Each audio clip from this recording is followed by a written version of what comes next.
Assalamualaikum warahmatullahi wabarakatuh. Halo pemirsa Jambi TV dimanapun Anda berada, apa kabarnya? Dan tentunya senang sekali pada kesempatan kali ini saya Tiffany dapat kembali hadir dalam rangkaian acara yang luar biasa pada talk show eksklusif Jambi TV hari ini. Dan pada kesempatan yang luar biasa kali ini kami akan menggali lebih dalam dan juga program ini yang apa saja yang diluncurkan oleh Bupati Batanghari, dan tentunya kita akan membahas bersama mengenai visi Kabupaten Batanghari saat ini, yaitu Batanghari Super Tangguh tahun 2030. Dan langsung saja saya sudah bersama Bupati Batanghari, yaitu sudah hadir di tengah-tengah kita Bapak Muhammad Fadil Arif. Apa kabar Bapak? Alhamdulillah baik, Tiffany ya. Ketemu lagi kita Bapak. Bapak, ini ngomong-ngomong soal visi Batanghari nih Pak. Batanghari Super Tangguh 2030. Tagline-nya ini adalah untuk di periode kedua ya Pak? Ya. Nah, ini kan Pak, kita sudah sama-sama tahu bahwa ini adalah periode kedua Bapak menjabat di Kabupaten Batanghari sebagai Bupati Pak. Sebenarnya saya penasaran Pak, apa sih Pak yang menjadi dasar pemikiran dari visi Batanghari Tangguh 2030 ini Pak mungkin? Jadi sebenarnya nih karena periode kedua itu pasti melanjutkan ya. Pasti melanjutkan, dan Super Tangguh itu lebih kepada menitik beratkan bahwa semua kegiatan kita harus fokus untuk perekonomian. Apapun yang dilakukan di sektor pelayanan apa saja harus ada nilai ekonominya di tengah masyarakat. Yang pertama kita lakukan saat ini sedang menyusun RPJMD Kabupaten Batanghari 2025-2029 ya, dengan aturan terbaru. Kita evaluasi terhadap pelaksanaan RPJMD Batanghari Tangguh di periode 2021-2024 yang lalu. Apa saja yang sudah dilaksanakan, terus apa yang mungkin tertinggal dari RPJMD itu. Ya, itu kan sementara 90% lebih itu sudah terlaksana ya. Jadi ada sisa PR-nya sedikit yang kita akan lanjutkan. Karena kebetulan kita atas kehendak aturan perundang-undangan tidak genap 5 tahun kan jabatan periode pertama. Jadi jabatan kita itu 4 tahun kurang 6 hari ya. Nah, jadi 1 tahunnya mungkin di 2025 ini masih kita sempurnakan dari Batanghari Tangguh yang di RPJMD sebelumnya. Karena semua intinya melanjutkan, pasti gebrakannya tidak terlalu banyak program baru ya, dan kita melihat manfaatnya besar. Pertama manfaatnya besar bahwa pertumbuhan ekonominya trennya positif terus. Kemudian pemerataannya juga membaik. Di samping itu tingkat SDM masyarakatnya juga membaik. Dalam artian bahwa program Batanghari Tangguh itu betul-betul dampaknya dirasakan oleh masyarakat Kabupaten Batanghari. Dan ini yang mesti kita lanjutkan. Kepuasan masyarakat ini dan tujuan akhirnya mesti kita lanjutkan. Saya dulu waktu pertama kali dilantik yang sangat kita miris bahwa tingkat literasi dan numerasi siswa SD SMP di Batanghari itu rendah sekali. Numerasinya di SD di angka 23 dengan skor 0 sampai 100 ya. 23 dan SMP di angka 25. Kalau anak berhitungnya salah, nanti semua kegiatannya pasti tidak berhasil pada saat dia dewasa. Ini kita coba genjot dengan peningkatan kompetisi guru dan pola ajar yang baru. Bagaimana kurikulum merdeka saat itu kita memanfaatkan untuk benar-benar meningkatkan SDM anak-anak siswa SD SMP yang ada di Kabupaten Batanghari. Sehingga generasi ini kita siapkan untuk menjadi penerus dari kita di waktu lain. Alhamdulillah di akhir 2024 numerasi naik, tapi masih merah rapornya. Dari 23 jadi 49. Kemudian yang SMP dari 25 di angka 59. Ya masih merah karena target kita di angka 8 ya. Jadi mudah-mudahan bertahap ya Pak ya. Ya, ternyata memang tidak segampang itu ya. Jadi memotivasi kembali guru sebagai pendidik dari kerja kebiasaannya menjadi kebiasaan baru, ya pro kontranya banyak ya. Jadi kata-kata guru pada saat itu pasti agak benci lah sama saya. Bahwa hal yang biasa dilakukan kita rubah. Nah, tapi kita yakin mereka sudah bersyukur bahwa begitu banyak manfaat kehadirannya, pengabdiannya dengan niat baik profesi guru ini ternyata efeknya signifikan di Kabupaten Batanghari. Oke, jadi ini adalah visi yang dimana Bapak melanjutkan program-program sebelumnya ya Pak ya di periode yang awal. Bapak, ini kalau 4 tahun kurang ya Pak ya, 4 tahun kurang 6 hari Bapak menjabat, ini saya sebagai masyarakat awam juga Pak, sebagai bukan masyarakat Batanghari melihat perubahan Batanghari yang sudah cukup signifikan Pak. Nah, yang jadi pertanyaan nih Pak, menurut Bapak nih Pak, bagaimana sih Pak kondisi Batanghari saat ini dan apa saja sih Pak yang nantinya dapat ditingkatkan tentunya untuk mempercepat perekonomian di tengah masyarakat Pak? Kita tahu bahwa mayoritas ya pekerjaan utama masyarakat Batanghari di sektor pertanian. Untuk melancarkan mereka ke sumber ekonominya dan melancarkan distribusi dari hasil ekonominya tersebut, maka infrastruktur jalannya harus tetap terus dibangun. Pada saat kita awal menjabat bersama Bang Batiak pada tahun 2021, kondisi Jalan Batanghari yang posisi mantap itu 37%. Tapi alhamdulillah di tahun 2024 akhir sudah mencapai 60, tapi masih juga belum cukup karena masih banyak jalan yang jelek. Masyarakat kan pikirannya lebih kepada pembangunan fisik, infrastruktur. Tapi kita juga tidak bisa terbuai ke fisik saja. Tapi fisik ini harus dibenahi kalau mau ekonominya baik. Ya insya Allah kalau memang progresnya sama seperti tahun-tahun kemarin, maka insya Allah nanti kalau memang Tuhan memudahkan ini, di akhir 2029 nanti sudah mencapai di angka 90% dalam kondisi mantap. Dengan syarat yang sudah dibangun dirawat. Kemudian kita bisa berdapat tambahan dana terus untuk membangun sisanya yang belum mantap. Karena infrastruktur ini menjadi hal wajib ya, hal wajib. Karena tadi semua perdagangan ya, kemudian jasa, dan apalagi kita mainnya di hulu kan, di bahan baku, maka infrastruktur harus disiapkan dengan baik. Kemudian juga sarana-prasarana pendidikan harus dibenahi lagi, karena belum full ya semuanya kita benahi, tapi sudah banyak yang kita lakukan. Dulu kita ketemu sekolah yang bangkunya rusak, yang patah, yang WC-nya tidak ada. Karena hal-hal mendasar ini harus kita penuhi supaya nanti kegiatan menjadi lebih representatif. Oke, hal-hal semuanya dilakukan secara bertahap ya Pak ya, mulai dari infrastruktur, pendidikan, dan juga peningkatan perekonomian nantinya. Bapak, kalau sekarang lagi ada isu yang namanya pertumbuhan penduduk yang terus meningkat nih Pak di Batanghari, bagaimana sih Pak cara Bapak sebagai Kepala Daerah Kabupaten Batanghari untuk menjawab tantangan peningkatan jumlah penduduk ini Pak? Ya, kalau jumlah penduduk ya insya Allah ya, jadi penanganannya tidak begitu intens lagi kita karena trennya sudah turun. Di terakhir di 2024 kan trennya cuma 1,3% dari laju pertumbuhan penduduk. Dengan wilayah Batanghari yang masih banyak kosong ini, kita malah mengingat 1,3% itu bertahan paling tidak. Karena supaya kerapatan ya, tempat tinggal akan lebih baik lagi. Karena cenderung anak muda sekarang kan tidak punya banyak anak lagi deh. Jadi pernikahan baru ini cenderung anaknya 2, ada yang 1 ya. Nah, jadi ini tidak lagi, tapi kita tetap harus kendalikan ya. Pada saat ada orientasi yang berubah dari pasangan-pasangan usia subur di Kabupaten Batanghari. Yang penting kita pastikan bagaimana pasangan-pasangan ini menghasilkan anak-anak yang sehat, anak-anak yang cerdas. Makanya kita untuk mencegah stunting kan kita berhasil di Batanghari lumayan berhasil, dari 26% kita turun jadi 10%. Kita niat kita 3 tahun ke depan 0 nih stunting di Kabupaten Batanghari. Bagaimana anak-anak baru lahir nanti juga tidak terkena ada dampak stunting ini.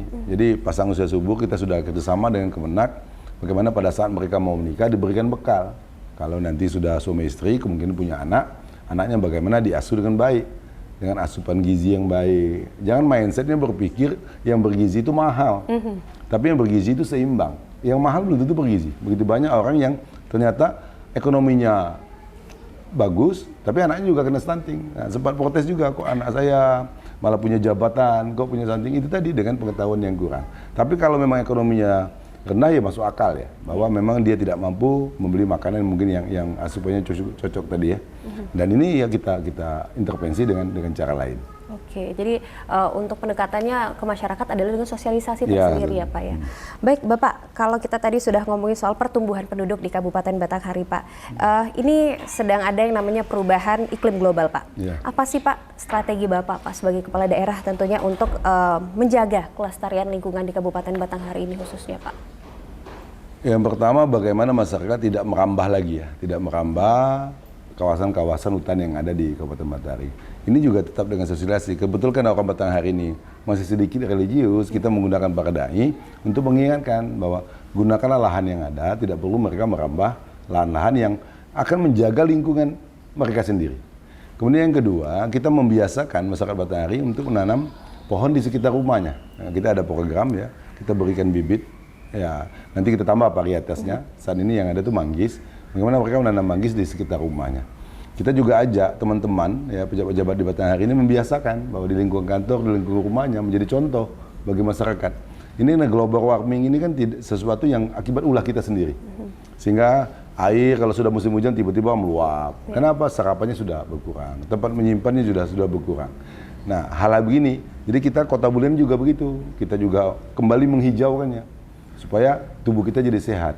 Orang sekarang lupa ya bahwa semua makhluk hidup yang diciptakan Tuhan di dunia ini akan menjadi ekosistem yang akan saling mendukung. Nah, hal begini, mindset begini harus intensif untuk kita lakukan sehingga kesadarannya meningkat. Memang betul semua pertanian nanam ya, tapi pohon-pohon pelindungnya tetap harus mereka tanam kembali. Nah, jangan dimanfaatkan hasilnya saja. Oke Pak, itu mengenai kelestarian lingkungan. Ini agak sedikit relate Pak, untuk pembangunan infrastruktur sendiri Pak. Tadi mungkin di awal sudah Bapak jelaskan mengenai pembangunan infrastruktur yang bertahap saat ini Pak, sudah 60% untuk jalanan Pak. Nah, untuk pembangunan infrastruktur di Batanghari saat ini Pak, kan telah memenuhi kebutuhan masyarakat 60% Pak. Seperti apa Pak perencanaan di masa depan atau di masa yang akan datang Pak? Ya kita targetkan di 3 tahun mendatang, ya dia sudah harus mendekati angka 90% ya, infrastruktur ya. Yang memang agak belakang kita tangani lebih kepada infrastruktur kantor di Batanghari ini. Nah, Batanghari ini kabupaten tua, kantornya sudah banyak yang tua-tua, banyak yang sempit, volumenya tidak memadai lagi, kemudian bangunan sudah sangat tua. Nah, ini yang kita yakinkan teman-teman OPD untuk sabar ya, sabar bahwa kebutuhan masyarakat kita penuhi dahulu. Kita tetap bagaimana membuat efektif dan efisien semua pembangunan ini. Jadi kalau bisa ke 90% nanti angkanya infrastruktur jalan di Batanghari, maka ekonominya akan lebih tumbuh lagi. Investasinya akan lebih tumbuh lagi. Karena investasi akan lebih mudah kita datangkan. Di samping kita membuat suasananya kondusif, juga perlu didukung infrastruktur yang baik. Supaya mobilitas mereka lancar menuju ke titik-titik usaha mereka masing-masing. Oke, apa Pak yang menjadi concern Bapak Pak dari visi misi program Batanghari Super Tangguh ini Pak? Apa yang menjadi prioritas sendiri nih Pak untuk Bapak? Sebenarnya hampir semuanya prioritas ya. Jadi bagaimana petaninya cerdas, petaninya paham, mengoptimalkan produksinya. Jadi kita tidak menganjurkan ekstensifikasi ya, tapi intensifikasi. Bagaimana lahannya yang 2 atau 4 hektar itu menghasilkan sesuatu yang optimal. Tidak lagi berpikir nambah kebunnya, tapi kebun yang ada yang saat ini hasilnya belum optimal itu dioptimalkan dengan pemberdayaan kepada petani tersebut. Kemudian SDM tadi, SDM harus ya. Jadi di samping perbaikan sarana prasarana, bagaimana anak-anak ini mendapat pengajaran yang baik. Jadi kita sangat meyakini bahwa orang itu SDM-nya baik apabila badannya sehat, otaknya cerdas dan imannya kuat. Ini kita sentuh semuanya. Nah, itu tuh Pak nih. Kalau dibilang prioritas ya prioritas semua ya, tidak ada yang bisa ditinggalkan. Yang dari mana sini. Pak kira-kira Pak? Infrastruktur wajib ya. Kalau berpikirnya politis pasti infrastruktur duluan, tapi kita membuat dia simultan, simultan semua kita gerakkan, nah, sehingga nanti mereka di muaranya akan ketemu. Jangan sampai kita membangun infrastruktur, tapi masyarakat ekonominya ketinggalan, jalannya bagus, tapi motor tidak bisa gerak karena minyaknya tidak ada. Nah, ini harus sama-sama gerak deh. Jadi ekonomi ditumbuhkan, jalannya dibenari, sekolahnya dibenari, pelayanan kesehatannya dibenari. Ya, kita alhamdulillah pelayanan kesehatan sudah cukup membaik kita ya. Dengan derajat kesehatan kita juga yang membaik. Oke, berarti semuanya perlahan tapi berbarengan ya Pak ya? Tidak juga bisa perlahan. Jadi memang harus kencang nih, harus kencang. Dengan sumber daya yang terbatas kita harus kencang. Kalau perlahan tidak tercapai angka-angka tadi. Ya, jadi kalau 37% jalan mantap 2021 itu kita jalannya perlahan mungkin angka 40 sekarang. Tapi karena jalannya kencang ya jadi 60 dia. Nah, jadi konsistensi dari pekerjaan pemerintah ini yang mesti kita pertahankan. Jangan kawan-kawan di pemerintah Kabupaten Batanghari berpikir karena ini periode kedua lebih santai. Karena amanah itu kapanpun tidak boleh santai. Nah, kalau kita mau santai, berarti kita harus berubah profesi. Mungkin profesi jadi orang yang dilayani. Kalau kita orang yang melayani, harus progresif dia. Ya, lagi harus lebih kencang lah. Makanya super tangguh tadi ya Pak? Ya, sebetulnya supaya semuanya super tangguh. Super tangguh dan super cepat Pak. Baik Bapak, apalagi sih Pak selama ini Pak, ini kan sudah periode kedua Pak. Tantangan tertinggi menurut Bapak selama menjalankan visi dari Batanghari Super Tangguh 2030 ini Pak? Yang pertama karena kita ini koordinasi ya belum begitu solid ya. Secara manusia sudah solid, tapi secara pekerjaan dan datanya belum solid. Kita sangat khawatir ya anak-anak muda saat ini ya dengan orang yang sudah dewasa itu terpapar narkoba atau judi online. Karena hal ini akan menurunkan produktivitas. Hal ini akan membuat hidupnya tidak bahagia. Jadi kita kampanyenya melalui dai ya, melalui sekolah. Karena kewenangan itu tidak ada sama kita, tapi kewenangan kita bagaimana memberikan pemberdayaan. Tapi mudah-mudahan nih kita lihat teman-teman ya semua stakeholder sudah bergerak ke arah yang sama untuk memberantas ini. Dulu sempat kita merasa cuma kita yang menyuarakan, tapi ternyata tidak. Ternyata teman-teman mungkin aksinya saja baru ketahuan belakangan. Ternyata mereka bergerak bersama. Kita tahu, makanya di desa, di Batanghari ini identik. Kalau terjadi kriminalitas, mereka meyakini ini pasti ada pemakai narkoba atau pemain judi online. Ya, ada yang meteran PDAM-nya hilang, ada yang buah sawitnya hilang, ada karetnya yang hilang kan, ada sendalnya yang hilang. Jadi orang identik kalau ada kriminal begini pasti ada pemakai narkoba atau pemain judi online. Walaupun tidak ada data pasti yang kita terima, tapi keyakinan masyarakat yang begitu banyak, ya kita juga ikut yakin jadinya bahwa itu terjadi. Karena di Batanghari ini sepanjang orang mau kerja, Tiffany, dapatlah uang 100.000 satu hari. Mau dia kerja di kebun, mau kerja di mana, tidak perlu mereka mencuri kalau mau hidupnya normal. Tapi kalau sudah terpapar hal begitu, seperti judi online kan uangnya tidak ada batasannya. Ya pengennya nambah lebih-lebih. Terus ya, karena tadi apa mereka kan halusinasi kan.